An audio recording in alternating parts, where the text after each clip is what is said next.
We're ending this video. Okay, we're married now. Bye. Before Tana and Jake would officially tie the knot at the graffiti mansion in Las Vegas. You may kiss the bride. Before someone would throw champagne on the newlyweds, causing an all-out brawl to break out. Oh, there's a fight. Oh my God. Oh, Jesus Christ. Before the couple would spend approximately $500,000 on the wedding and sell the live stream to thousands of viewers all over the world at $50 per person. For those of you that don't know, Tana and Jake, or Jana as people are calling them, apparently started dating in late April and would then get engaged on Tana's 21st birthday after Jake got on one knee and popped the question. The engagement came with a massive cake that had "Will you marry me, Tana" written on it, and what people believe to be a $125 engagement ring. Oh, we also can't forget about the strawberry kiwi ring pop he brought out. But none of that matters, because the two officially got married, and we're here to tell you guys all the details about their unconventional wedding, which included a massive brawl, featured the likes of King Bach, Stewart, Lil Mosey, Bradley Martin, Riley Reid, and of course, Logan Paul, who had some interesting things to say about the longevity of the marriage, here for you on Before They Were Married. What's going on, guys? I'm your host, Jared Bronstein, and welcome back to Before They Were Famous. Or I guess Before They Were Married for this video. Obviously, we're trying to do something a little different here, but be sure to subscribe so you guys never miss a video, and drop a comment down below with how long you guys think the newlyweds will last. Is this the real deal, or are they just clout chasing? I kinda hope it's legit. I mean, look, as long as they're happy, then what should we care? But it's the internet and everyone talks. So, anyways guys, I got a trivia question. I know I messed the last one up I did in the destroying video, so let's hope I get this one right. The night of the wedding, Tana wore more than one dress. How many dresses did she wear? You guys gotta let me know in the comments down below, and I'll have that answer for you at the end of this video. Alright, let's get into this one. Before they're famous. Before they were famous about. That was a pretty good video. I like what this guy does. Look, Freddie, you did a great job. Michael is never wrong. So damn, that was cool. How did he know that? Whoa! Jake and Tana started dating back in April of 2019 after Tana posted a picture of her in a bed on Snapchat. It didn't take long for fans to realize she wasn't laying in her own bed, but it was actually the bed of Jake Paul. Only a few days later, on April 30th, Tana posted a video titled "Mukbang in Bed with My Rebound Jake Paul." The same day, Jake posted a video titled "Meet the Girl I've Been Hiding From You." In the videos, the two can be heard and seen calling each other babe and flirting, although they do it in what seems to be a joking way. Although it appears they kiss at the end of Jake's video, Tana ends her video talking about how quickly rumors spread on the internet and how they aren't actually together. This had everyone confused, but no one thought that they were actually dating. Yeah, I think it's always fun to poke fun at how crazy the internet can be. It's like they see one snapshot of me somewhere and like we're automatically secretly dating and like whatever, and like. However, over the span of a month and a ton of videos later, people started to realize maybe the two were actually the real deal. Although a lot of people still weren't buying that they were actually into each other, considering how they both had just gotten out of relationships not long before they started to date. So much so, on May 30th, 2019, they would actually get matching tattoos. Oh, it hurts, ooh. And ooh. We're really doing this. Oh my, and now he's gonna do the one, like the dash, like through all of it. That's something Jake actually with his other ex-girlfriend Erica, but we won't get into that. Still, a lot of people thought the two of them were just clout chasing and trying to help each other gain exposure. Logan even spoke in the situation during a podcast with Barstool Sports, saying, I quote, "I don't know what's going on there, man. There's no exchange of money, but you can make money together. Like, say you make merch together, you probably split, like, 50-50 split." And the two definitely have merch, dropping a line of shirts and hoodies with Jana written on them, like this crew neck that sells for just under $50. But then one night everything would change. Or I guess I should say morning. In the early hours of June 24th, 2019, Jake Paul officially proposed to Tana while she was celebrating her 21st birthday party at a club in Las Vegas. This would lead to Tana tweeting out, "Jake just proposed," followed by "I'm engaged," about 15 minutes later. Still, people weren't buying the whole thing and thought it was fake. When Jake proposed, he had the club bring out Tana's birthday cake with "Will you marry me, Tana" plastered on it, and of course, a strawberry kiwi ring pop to make it official. Tana Mojo, take this strawberry kiwi ring pop.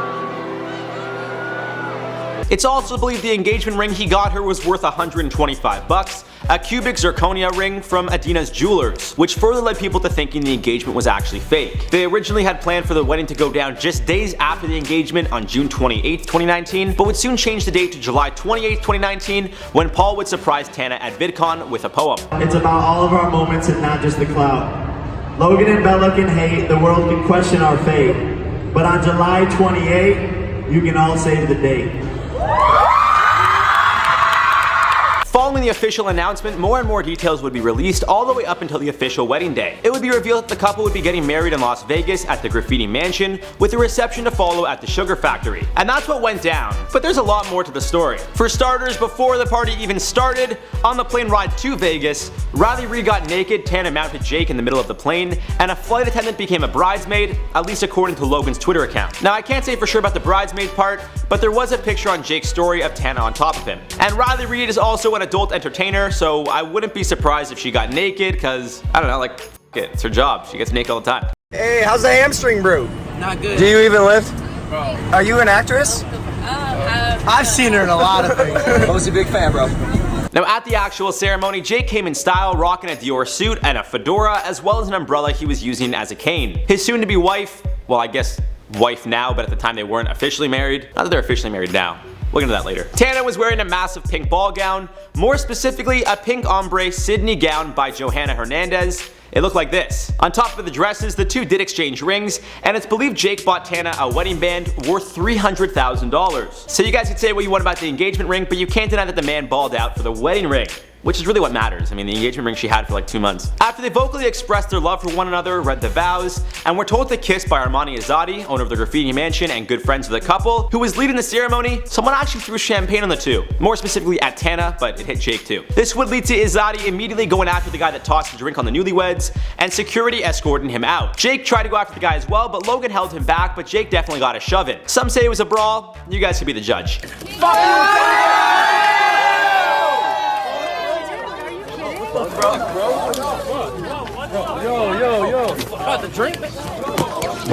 Another angle of the fight shows one of Paul's best buds, Dejan Butler, also known as D-Cut, throwing absolute haymakers at the guy, as you can see here. Now it's important to mention, the wedding was being streamed to thousands of people all over at $50 per stream. This led to a handful of people questioning whether the fight was real or not. Look, I'll be honest with you guys, I saw some angles that made it look pretty real. However, with such tight security and an extremely exclusive guest list, people online are questioning not only how the random man got into the venue, but how he was able to get so close to the couple if he wasn't supposed to be there in the first place. Which is a good point. On top of this, the whole wedding was filmed for Tana's reality show, Tana Turns 21, which is also raising questions as if the fight and the entire wedding was legitimate. I'd love to hear what you guys think in the comments below. Was this brawl real or staged? You guys gotta let me know. It doesn't seem Tana was too distraught by it either, tweeting out, "Someone just threw a glass of champagne at Jake and I at the f***ing altar, holy ha ha ha ha ha." But I don't know, I mean, they had camera crews there and a bunch of security. Wouldn't someone notice if a random guy was getting right in front of all the cameras? I don't know. You guys gotta let me know your thoughts in the comments down below. We gotta continue talking about this wedding. So following the brawl, it seems all went back to normal and the couple made their way out to head to the after party. Or I guess not the after party, just the party part. You know what I mean. You get it.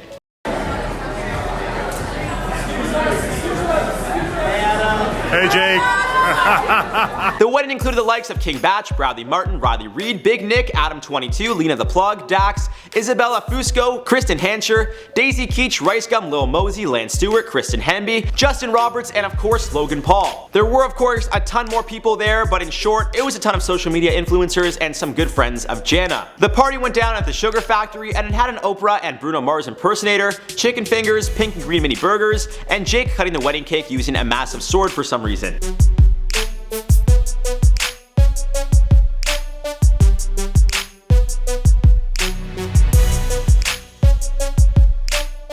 At the end of the night, however, the two can be seen leaving with separate entourages, and Jake actually posted a video of him with some girls, some are saying strippers, in a hotel room. I mean, it's Vegas, so it's not unheard of, but I'm not calling these girls strippers because I don't know for sure. Tana hasn't posted anything since the wedding at the time of this recording. Aside from the two of them leaving separately, it seems no one has been able to find actual proof, meaning a marriage certificate, which would 100% solidify that they did in fact actually get married. But as I mentioned before, look, if they're happy, really, who cares? Although when asked how long the two will be together, Logan questioned if it's really legit in the first place. Do you think that they're gonna last?